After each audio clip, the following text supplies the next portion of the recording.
Audio Jungle. ओ काका, हुआ है शहर, ले आए खाद बीज। हाँ भाई, लेके तो आया हूँ, पर क्या कहूँ, महंगाई इतनी हो गई है कि समझ में नहीं आता है कि खेती करे कैसे। फसल भी अच्छी नहीं होती है, ये दवाइयाँ नहीं डालूँ तो कर्जा करके लाओ, कैसे भी लाओ, लाना तो पड़ेगा ही। और ये दवाई की दुकान का कर्जा तो ख़त्म होने का नाम नहीं लेता।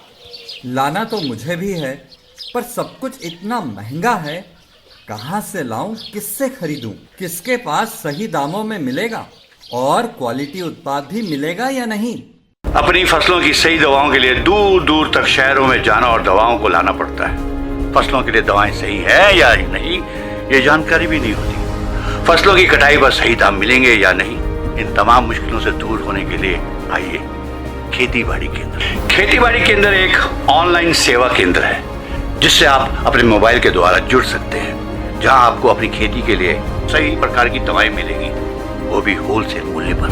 वो सभी दवाएं सीधा निर्माता से लेकर आप तक पहुंचाते हैं, यानी कि बीच में होने वाले सारे खर्च की बचत आपकी जेब में। साथ ही साथ दवाओं को लाने और ले जाने की झंझट से भी छुटकारा। अपनी मुश्किलों को दूर करने के लिए आप खेती बाड़ी केंद्र पर एक मिस कॉल करें। खेती बाड़ी केंद्र का किसान मित्र आपसे तुरंत संपर्क करेगा और आपको सभी जरूरी जानकारी देगा। खेती बाड़ी केंद्र की फ्रेंचाइजी लेकर खेती बाड़ी मित्र बनिए और किसानों की सेवा कर देश की तरक्की में भागीदार बने। आज ही संपर्क करें नीचे दिए गए नंबर पर और खेती बाड़ी केंद्र से जुड़े। ये है खेती बाड़ी केंद्र ऐप। अच्छा, किसानों की सरदारी, उन्नत खेती बाड़ी। खेती बाड़ी केंद्र, देश के अन्नदाता की दुकान।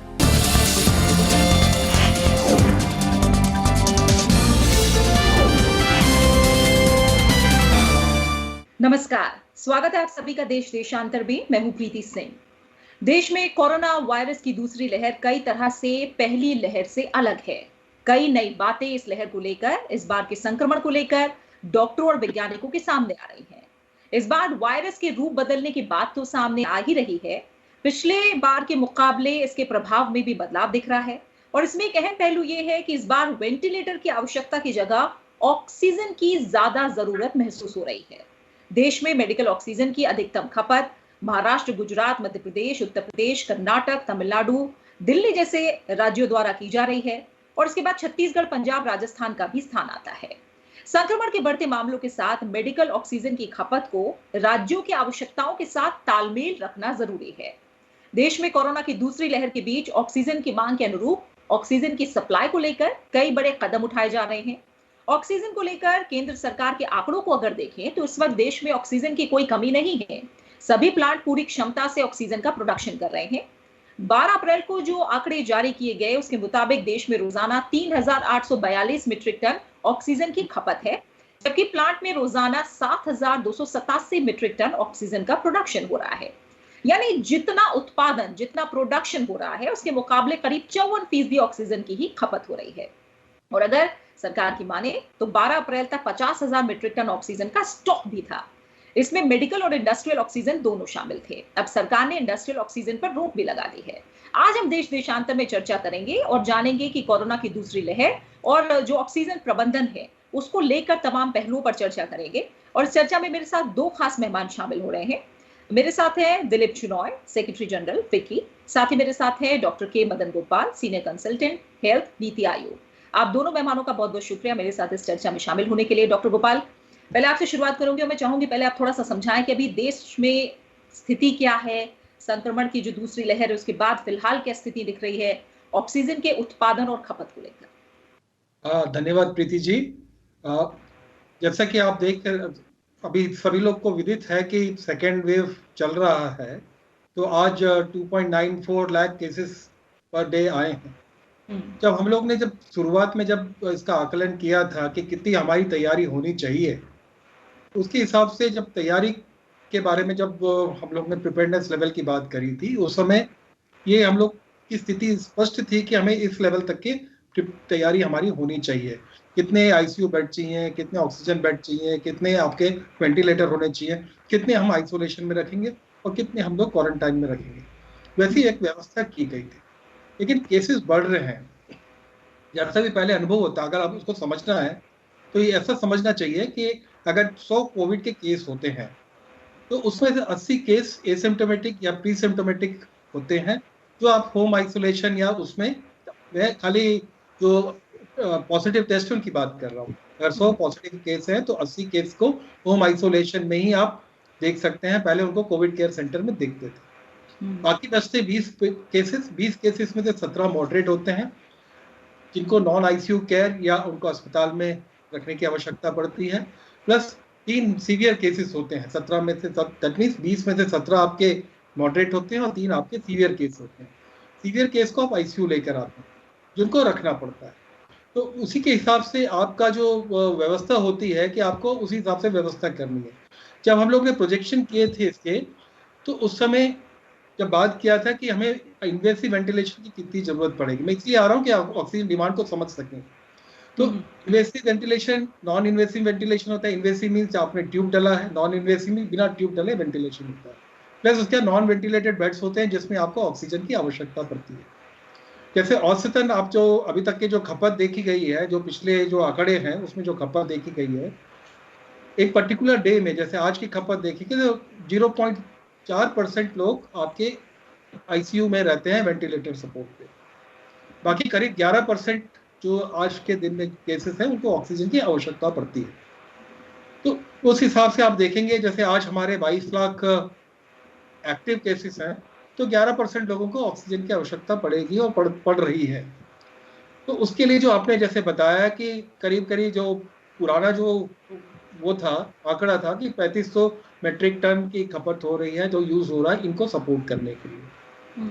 उसके अलावा प्रोडक्शन हमारा करीब 7,500 मेट्रिक टन के ऊपर है।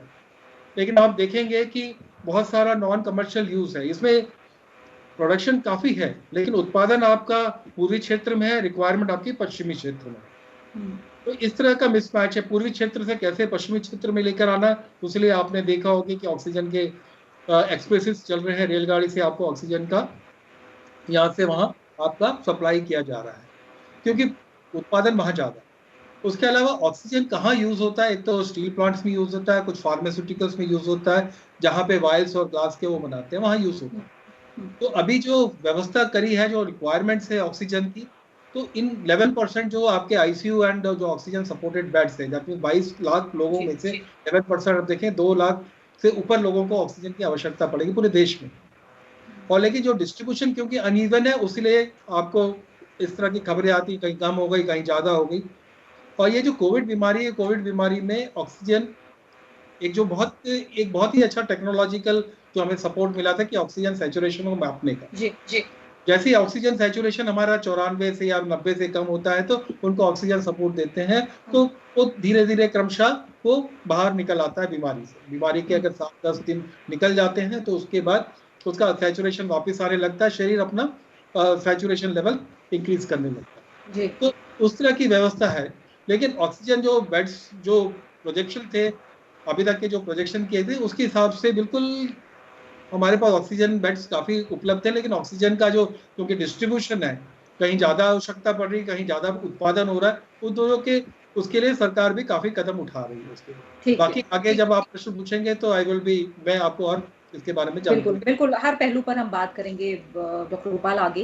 दिलीप चौरासिया सर, मैं आपका नजरिया इस पे समझना चाहूंगी क्योंकि जैसे अभी डॉक्टर गोपाल ने भी कहा कि प्रोडक्शन काफी है, उसकी कोई कमी नहीं है, देश में ऑक्सीजन की कोई कमी नहीं है, लेकिन फिर भी जगह जगह से इस तरह की खबरें आना कि ऑक्सीजन की कमी हो रही है कई राज्यों में, इसके पीछे आपकी नजर में क्या वजहें हैं जो इसके पीछे हैं, क्या दिक्कतें हैं आपकी नजर में?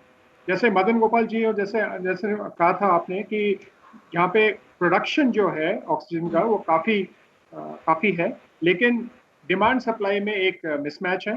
अगर आप देखें तो इसमें जो पूरी जो उन्होंने ऑक्सीजन ट्रेन की भी बात की थी, लेकिन जो एक्चुअल चैलेंज है वो एक सिलेंडर्स की प्रॉब्लम है, क्योंकि सिलेंडर्स जो है उसको रिफिल करना, उसको एक तरीके से उसको वापस पहुंचाना और यहाँ लाना एक लॉजिस्टिकल प्रॉब्लम है। और क्योंकि वो डिमांड सप्लाई की मिसमैच है, उसमें अगर नॉर्मल सिचुएशन में 2 सिलेंडर चाहिए थे, इस सिचुएशन में भी 4 सिलेंडर चाहिए। तो जैसे कि प्रधानमंत्री ने अपने भाषण में कल कहा था कि 1 लाख सिलेंडर्स की वो इंपोर्ट करने की एक कोशिश कर रहे हैं, वो एक है। दूसरा जो इंडस्ट्री जो यूज कर रही थी, उसमें इंडस्ट्री खाली चुनी गिनी 6 इंडस्ट्रीज को वो अलाउ कर रहे हैं ऑक्सीजन यूजेज का। और जो दूसरी बात जो है, जो इंडस्ट्री, जो छोटी छोटी इंडस्ट्रीज देश भर में जो प्रोड्यूस करते हैं ऑक्सीजन, उनके पास ये क्षमता नहीं है कि उसको वो सिलेंडर में डालें और कहीं पहुंचाए। तो एक लॉजिस्टिक्स का एक चैलेंज है। एक और बात है कि काफी इंडस्ट्रियल ग्रेड जो ऑक्सीजन है, उसको जो हम कॉन्सेंट्रेट करते हैं, तो तकरीबन इंडियन मेडिकल साइंस और डॉक्टर मदन गोपाल इसमें ज़्यादा एक तरीके से टिप्पणी दे सकते हैं। हम ये इंसिस्ट करते हैं कि 99% प्योर एक तरीके से ऑक्सीजन आए। लेकिन अगर आप यूरोपियन फार्माकोपिया में देखें, इंडियन फार्माकोपिया में देखें, 93-95% कॉन्सेंट्रेशन का काफ़ी है। तो अगर हम उसमें भी अगर ध्यान दें और उसको एक तरीके से उसको एक 93-95% को भी काम में लाए, तो ये एक समस्या सॉल्व हो सकती है। तो 3 फंडामेंटल चैलेंजेस हैं। एक लॉजिस्टिक्स चैलेंज है, दूसरा सिलेंडर्स का चैलेंज है, और तीसरा जो पूरी जो लॉजिस्टिक्स सिस्टम है, सिलेंडर को वापस लेना, उसको रीफिल करना और उसको आगे ले जाने का एक तरीका, जो पूरा जो साइकिल टाइम है वो, क्योंकि कहीं पे डिमांड कहीं पे है, सिलेंडर किसी और के ऊपर किसी और कंपनी का है, उसे कहीं और जाके फिल करना पड़ेगा, तो ट्रांसपोर्टेशन में काफ़ी टाइम लग रहा है। और जो कर्फ्यू लगे हैं, जो इंटरस्टेट मूवमेंट, और कल वित्त मंत्री ने और मंत्रालय ने एक्चुअली कहा कि इन पे रोक नहीं होनी चाहिए बॉर्डर क्रॉस करने के लिए, क्योंकि कल दिल्ली में एक तरह से बॉर्डर पे ट्रक्स रुक गए, तो दिल्ली के हॉस्पिटल्स को परेशानी हुई।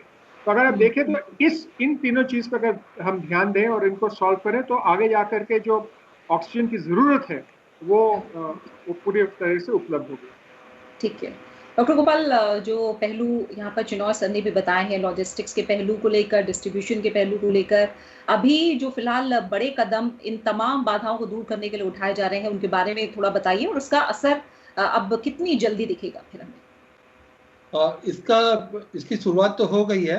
जैसे अभी 7,500 करीब हमारा जो उत्पादन है, उसमें से करीब 6600 जो है ईयर मार्क कर दिया है आपके मेडिकल यूज के लिए, और कुछ ही इंडस्ट्रीज को अलाउ किया है। जैसे दिलीप जी ने बताया कि 6 इंडस्ट्रीज को रखा है। उसके अलावा बहुत सारे अलग प्रयास कर रहे हैं। पिछले साल करीब 162 करीब PSA, that is pressure swing absorption technology से जो प्लांट बनते हैं, जो हमारे जिला चिकित्सालय या जो हमारे इंस्टीट्यूशन है, वहाँ पे उन्होंने व्यवस्था करी, जिसमें से अभी 32-34 करीब चालू हो गए हैं, और तो आने वाले दिनों में करीब 20-25 और स्टार्ट हो जाएंगे। ये क्या करते हैं कि हवा से ही आपके ऑक्सीजन को कंसंट्रेट करते हैं, या तो लिक्विड फॉर्म में आपके उसमें आ जाता है, और बाकी जो लिक्विड दूसरे टैंकर से आते हैं, that act as a top up for this, वो टॉप अप जैसी व्यवस्था हो रही है। उसके अलावा जो लोअर लेवल के जो फैसिलिटीज हैं, वहाँ पे ऑक्सीजन कंसंट्रेटर्स का भी इस्तेमाल हो सकता है, हो रहा है वहाँ पे। उसके अलावा जहाँ तक कि आजकल जो मेडिकल जो ऑक्सीजन सप्लाईज है, वो सिलेंडर की जगह सेंट्रलाइज सप्लाईज होती हैं अधिकतर, जो जम्बो टैंक रहता है और सेंट्रल सप्लाई रहती है, ताकि वो निर्बाध तरीके से उसको सप्लाई मिलते रहे और मॉनिटर कर सके। क्योंकि सिलेंडर पहले यूज होता था तो उसके साथ बहुत सारी दिक्कतें थी। धीरे धीरे आप अधिकतर अस्पतालों में आपको सेंट्रल सप्लाई ही आपको दिखेंगी। तो वो एक है, सिलेंडर्स आर वेरी इंपॉर्टेंट, लेकिन वो भी एक अलग तरीका है। दूसरा, लॉजिस्टिक्स में जो टैंकर्स की बात करी है, तो नाइट्रोजन टैंकर्स को थोड़ा सा मॉडिफाई करके they are using it for आपके ऑक्सीजन उसके लिए, तो वो भी एक प्रयास किया जा रहा है। लेकिन जो एक और जो अभी जो प्रयास किया गया है, मैप कर दिया हर स्टेट को, ऑक्सीजन प्लांट के साथ मैप कर दिया गया है कि कौन से स्टेट को कौन सी जगह से ऑक्सीजन आएगी। वो बहुत डायनामिक है, वो धीरे धीरे चेंज होती रहेगी। तो हर स्टेट को उसकी रिक्वायरमेंट के हिसाब से जितनी भी आपकी सप्लाई से उसको मैप करने के बाद वो धीरे धीरे ये व्यवस्था खत्म हो जाए। उसके अलावा एक और जो प्रयास करना है, जो किया जा रहा है, कि उसकी वेस्टेज को रोकना, ऑक्सीजन की वेस्टेज को रोकना। अगर प्राय आप अस्पताल में जाएंगे, ऑक्सीजन लगी हुई है, तो पेशेंट, क्योंकि डॉक्टर्स अभी जो हेल्थ प्रोफेशनल्स है काफ़ी कम है, लेकिन आप देखेंगे तो पेशेंट को ऑक्सीजन लगी है और उसका मास्क बाहर निकला पड़ा हुआ है। अगर आपको आवश्यकता नहीं है तो नहीं करें। अगर वो वैसे भी आप वेस्टेज रोकेंगे तो काफ़ी प्रचुर मात्रा में जिसको आवश्यकता है वो उनको मिल पाएगी। दूसरी आप देखिए जो रिक्वायरमेंट है कोविड में ऑक्सीजन सप्लाई की 10 से 12 लीटर 10 से 60 लीटर तक के आवश्यकता है इसकी पर मिनट, पर लीटर्स पर मिनट। आप सोच सकते कितनी ज्यादा आवश्यकता है।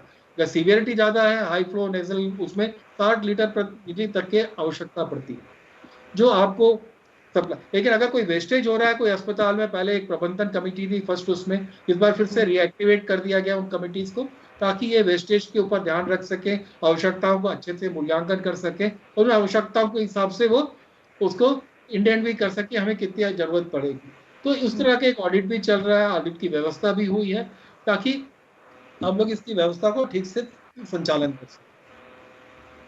बिल्कुल बिल्कुल। और चिनॉय सर, जैसे आपने जो लूप होल्स हैं या कहीं जहां ध्यान देने की जरूरत है उनके बारे में आपने हमें बताया, और एक तरह से जो एहतियात के तौर पर जब अस्पतालों में ऑक्सीजन की सप्लाई बढ़ाने के लिए उद्योगों को ऑक्सीजन देने पर रोक लगा दी गई है और सिर्फ 9 उद्योगों को ही ऑक्सीजन की सप्लाई जारी रहेगी, ये एक बड़ा कदम उठाया गया है। मैं जानना चाहूंगी इसका एक तरह से जहां सप्लाई रोकी गई है वहां क्या असर पड़ेगा, और दूसरा जो आप डिस्ट्रीब्यूशन की, लॉजिस्टिक्स की, टैंकर्स की, स्टोरेज की जब हम बात करते हैं, तो क्या इस लेवल पर उद्योग जगत अपनी तरफ से कोई और मदद कर सकता है?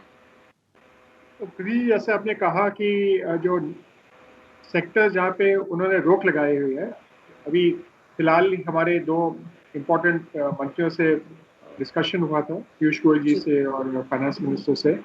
उद्योग जगत ने साफ कह दिया है कि भाई देखिए, अगर हमारा जो हम ऑक्सीजन कंज्यूम करते हैं वो अगर हेल्थ सेक्टर को चाहिए, हम अपनी प्रोडक्शन बंद कर लेंगे। हमें ऐसा कोई इतनी चिंता नहीं, क्योंकि lives actually come before livelihoods इस तरीके में। तो इंडस्ट्री फुली कोऑपरेट कर रही है।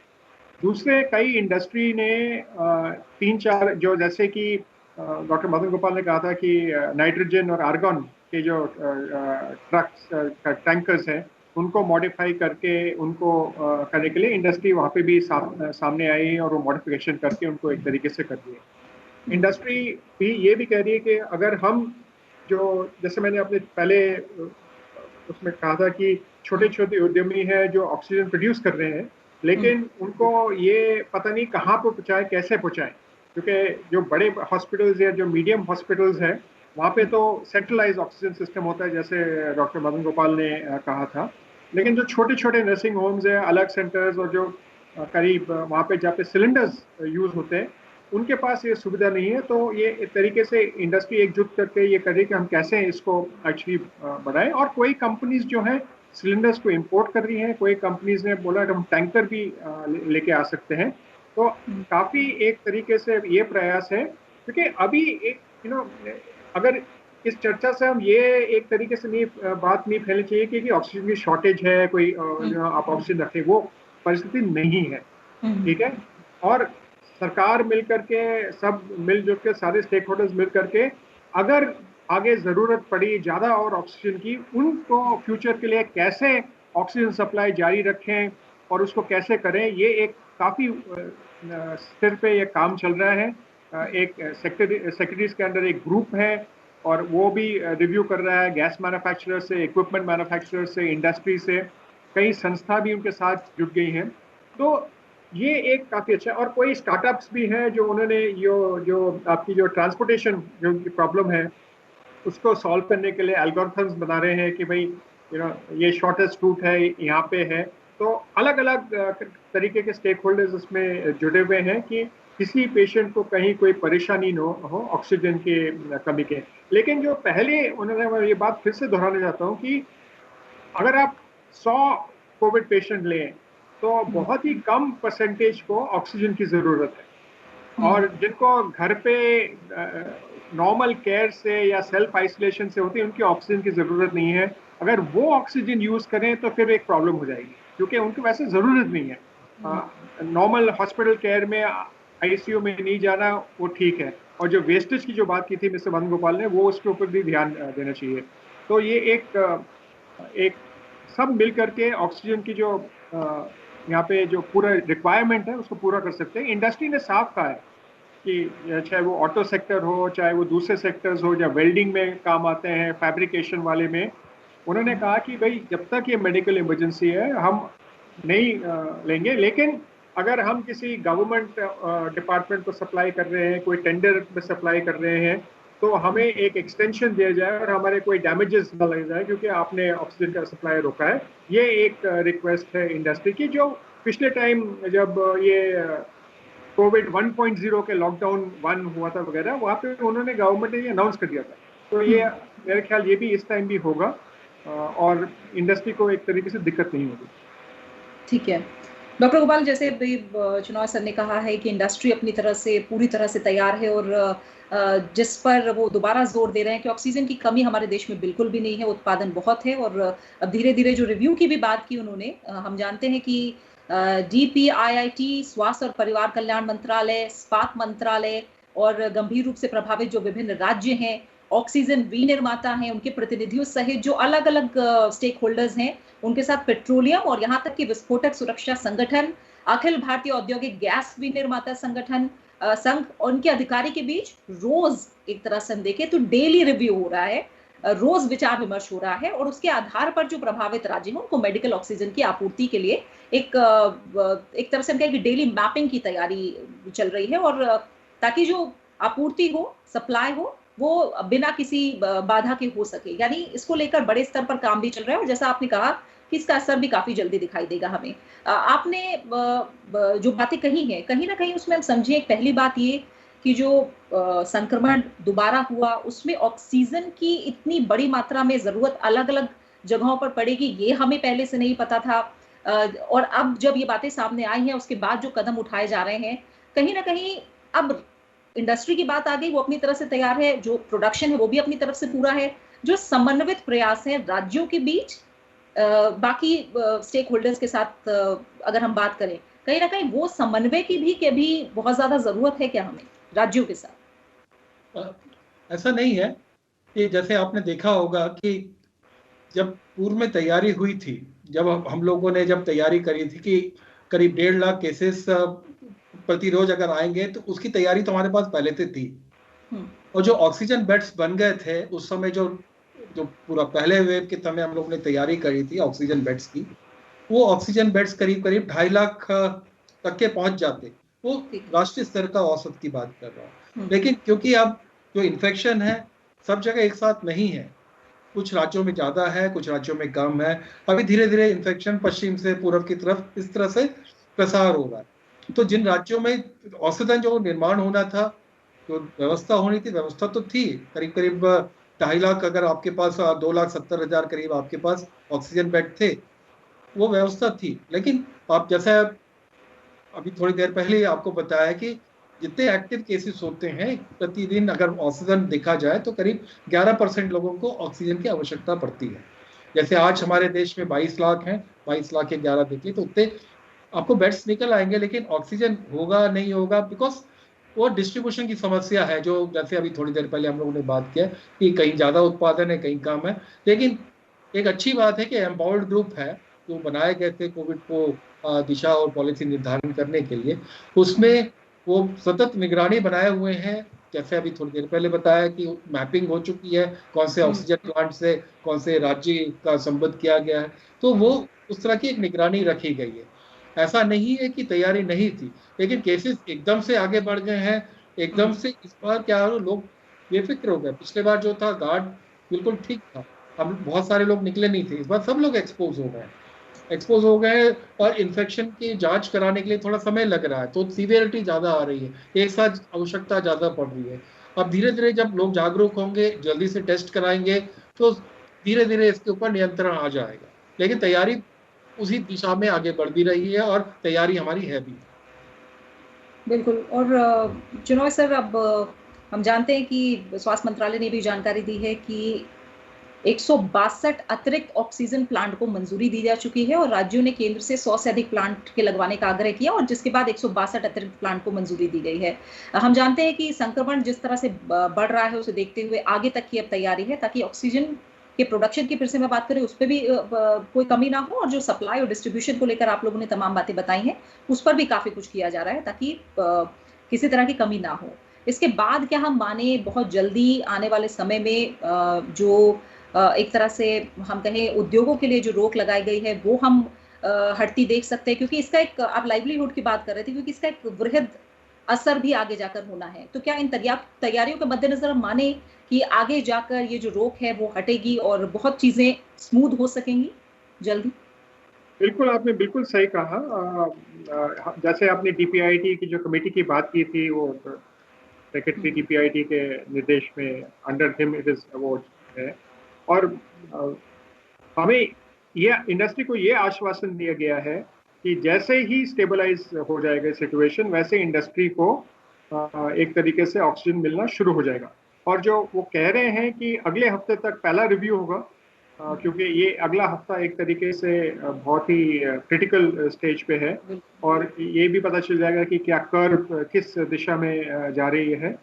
और दूसरी जो बात है, जो 162 प्लांट जो अपने जिनको पीएम केयर्स के अंतर्गत उनको वो फंडिंग दिया गया था, उनको फास्ट ट्रैक करने का पूरा प्रयास है, क्योंकि अक्सर कई प्लांट्स, वो जो 162 में से कई ऐसे प्लांट्स हैं जिसमें इक्विपमेंट आ गया है, उसको एक तरीके से लगाना है, क्योंकि कोविड की एक तरीके से जो संख्या गिर गई थी, तो वो इतने उसको अर्जेंसी नहीं था को उनको इंस्टॉल करने के लिए। तो अभी उनको एक तरीके से अभी इंस्टॉल कर रहे हैं और क्विकली उनको ऑनलाइन लेकर के वो मेडिकल जो रिक्वायरमेंट है उसको एक तरीके से देंगे। दूसरे जो है, जैसे मदन गोपाल जी ने भी कहा था, ये ऑक्सीजन कॉन्सेंट्रेटर्स भी एक तरीके से यहाँ पे देश में 3 कंपनियां बनाती है, उनके साथ भी विकी ने भी चर्चा की थी और मंत्रालय ने भी चर्चा की है कि भाई अलग स्टेट डिपार्टमेंट्स दे रहे हैं, क्योंकि स्टेट गवर्नमेंट्स उनके साथ चर्चा कर रहे हैं, क्योंकि अगर आप देखें जो उनकी जो पिछले साल की जो पूरी प्रोडक्शन थी, वो एक स्टेट अभी लेना चाहता है, तो और उनको ज़रूरत नहीं है। तो एक तरीके से उनको भी उनसे बात करके, भाई आपको इतनी ज़रूरत नहीं है, आप जितनी ज़रूरत है उतने लीजिएगा, और दूसरे स्टेट्स को लेके। और दूसरे उन्होंने एक और छोटे छोटे जो उद्योग हैं जो कहीं और से लाते हैं, उनसे भी एक संपर्क में है कि वो भी एक तरीके से अपने प्रोडक्ट्स दें, और ये हो सकता है। लेकिन जैसे मदन गोपाल जी ने कहा, जो उनका जो स्प्रेड ऑफ इन्फेक्शन और rate of spread of infection इतना फास्ट हुआ कि आप जो इंफ्रास्ट्रक्चर क्रिएट करना चाहते थे उतना टाइम नहीं था। इसलिए मैं बार बार कहता हूँ और आपके प्रोग्राम के दौरान में कहता हूँ कि प्लीज जो सोशल डिस्टेंसिंग, मास्क और सैनिटाइजेशन की जो नॉर्म्स है, कोविड अप्रोप्रिएट बिहेवियर, चाहे आप वैक्सीनेशन के लिए जाएं, चाहे आप कहीं जाए, एक तो अगर आपको बाहर जाने की जरूरत नहीं है, प्लीज बाहर मत जाइएगा, और इस तरह ये कोविड बिहेवियर का आप पूरा करेगा, क्योंकि उसी से हम कंट्रीब्यूट कर सकते हैं इसको स्प्रेड को रोकना। अगर हम स्प्रेड को रोकेंगे तो ऑक्सीजन की पूरे जो सिलेंडर्स की उसकी आवश्यकता भी कम हो जाएगी। बिल्कुल, और हम भी अपने स्तर पर कोशिश कर रहे हैं चिनॉय सर। मैं घर पे बैठकर ये प्रोग्राम रिकॉर्ड कर रही हूँ, हम लोगों ने आपको स्टूडियो में नहीं बुलाया है, तो ये कोविड अप्रोप्रिएट बिहेवियर है जिसका हम पालन कर रहे हैं, और कहीं ना कहीं हम भी अपना योगदान देने की कोशिश कर रहे हैं, और लोगों को ये बात समझनी भी होगी। दूसरी बात, आपने कहा कि जैसे राज्यों को जरूरत नहीं है, फिर भी उन्होंने डिमांड की, इसीलिए मैं वो समन्वय की बात कर रही थी डॉक्टर गोपाल, की राज्यों को भी अपनी जिम्मेदारी कहीं ना कहीं समझनी पड़ेगी, यही मेरा सवाल भी था। इस बीच जो खबर नासिक से हमारे पास आई आज ही, दुर्भाग्यपूर्ण रहा कि जो लीकेज हुआ, 22 लोगों की मौत हुई, कहीं ना कहीं इससे क्या कमी रह गई और इससे सीख क्या मिल रही है हमें आगे के लिए? आप देखिए, ऑक्सीजन काफी इन्फ्लेमेबल लिक्विड होता है, वो हमें ध्यान रखना चाहिए, इसको कोई भी हैंडल नहीं कर सकता, एक ट्रेनिंग हो चाहिए इसको हैंडल करने के लिए। जब ऑक्सीजन को आप जैसे लगाते हैं, कहीं भी रिफ्यूल करते हैं, उस समय काफी सतर्कता बरतने की आवश्यकता है, या उसके वॉल्व्स के रख रखाव, क्योंकि टैंकर्स हैं, प्रेशर इतना ज्यादा, अगर एक भी अनरिफ्यूल करने के बाद तो वॉल्व्स एंड अदर्स को चेक किया जाता है। अगर इतना प्रेशर रहेगा, अगर वो थोड़ा सा भी आपके एसओपीस हैं जो आपके टैंकर्स को हैंडल करने के, तो रिफिल करने के, अनरिफिल करने के, तो अगर आपने ध्यान नहीं दिया तो इस तरह के चीजें हो सकती है, क्योंकि मानवीय भूल हो सकती है, क्योंकि इतना प्रेशर रहता है, काम करते हैं, जैसे लीक होगा तो हादसा हो जाता है, तो वो हो सकता है। लेकिन उसके लिए जैसे आपके पीएसए जो प्लांट्स लग रहे हैं, 32 ऑपरेशनल लोग हैं, आगे होंगे, तो मोरलेस ये हादसों काफी कम हो जाएंगे। लेकिन इसको रूल आउट नहीं किया जा सकता, क्योंकि बहुत सारे लोग हैं अभी इतने प्रेशर में काम कर रहे हैं, तो उसके लिए काफी दुख भी लगता है, लेकिन क्योंकि अब आवश्यकता है तो लीक हो गया तो हम कुछ नहीं कर सकते, वो हमारे हाथ में। बिल्कुल, और इसी के साथ समय ये पूरा। और चिनॉय सर कुछ कहेंगे आप आखिर में? नहीं, जैसे मदन गोपाल जी के जो नासिक में जो घटना हुई थी वो काफी अनफॉर्चुनेट इंसिडेंट था, बिल्कुल। और मेरे ख्याल से एक तरीके से जो जांच की जाएगी और उसका जो क्या कारण था उस तरीके से उसको बिल्कुल सामने आनी चाहिए और प्रिकॉशंस लेने चाहिए, क्योंकि ये बहुत ही एक्चुअली ऑक्सीजन जो है उसके कारण आग लगती है। अगर आप देखें सिंपल से टर्म्स में, अगर आप उसको ठीक से हैंडल नहीं करेंगे, डॉक्टर मदन गोपाल जी ने अच्छे से समझाया था, लेकिन अगर आप मास्क निकाल के भी ऑक्सीजन अगर बाहर जा रहा है तो वो भी एक खतरनाक चीज है, क्योंकि आप अगर कुछ कर रहे हो, मोबाइल फोन या कुछ भी किया, कुछ भी स्पार्किंग हो, तो आपको इंडिविजुअली अगेन भी बहुत सतर्क रहना चाहिए। हॉस्पिटल से सतर्क रहते हैं, लेकिन ये नासिक का केस एक दुर्भाग्य, एक तरीके से अनफॉर्चुनेट इंसिडेंट है। बिल्कुल, और इसी के साथ समय यही पूरा हो रहा है। चिनॉय सर आपका, डॉक्टर गोपाल, आप दोनों मेहमानों का फिलहाल बहुत बहुत शुक्रिया हमारे साथ देश देशांतर में इस चर्चा में शामिल होने के लिए। तो जाहिर है देश में बढ़ते कोरोना संक्रमण के मामलों के मद्देनजर राज्यों में ऑक्सीजन की मांग जिस तरह से लगातार बढ़ रही है, उसे देखते हुए अगर हम तमाम पहलू को देखें तो प्रोडक्शन को लेकर किसी भी तरह की देश में कोई समस्या नहीं है। निर्माण इकाइयों में उत्पादन और बढ़ा दिया गया है, पहले से स्टॉक भी मौजूद है, पर्याप्त मात्रा में हमारे देश में ऑक्सीजन मौजूद है, और मांग के कारण जो ऑक्सीजन की सप्लाई है उसे लेकर अलग स्तर पे जो दिक्कतें आ रही थी उन्हें भी अब दूर कर लिया गया है। जरूरी है कि ऑक्सीजन प्रबंधन से जुड़े हर पहलू पर और बारीकी से ध्यान दिया जाए जो अब दिया जा रहा है, और केंद्र और राज्य स्तर पर समन्वित प्रयास हो और दोनों ही स्तर पर अपनी अपनी जिम्मेदारी को समझा जाए और उसके मुताबिक काम किया जाए, और ये भी ध्यान रखा जाए कि ऑक्सीजन की किसी भी स्तर पर बर्बादी ना हो। इसी के साथ देश देशांतर में फिलहाल इतना ही। नमस्कार।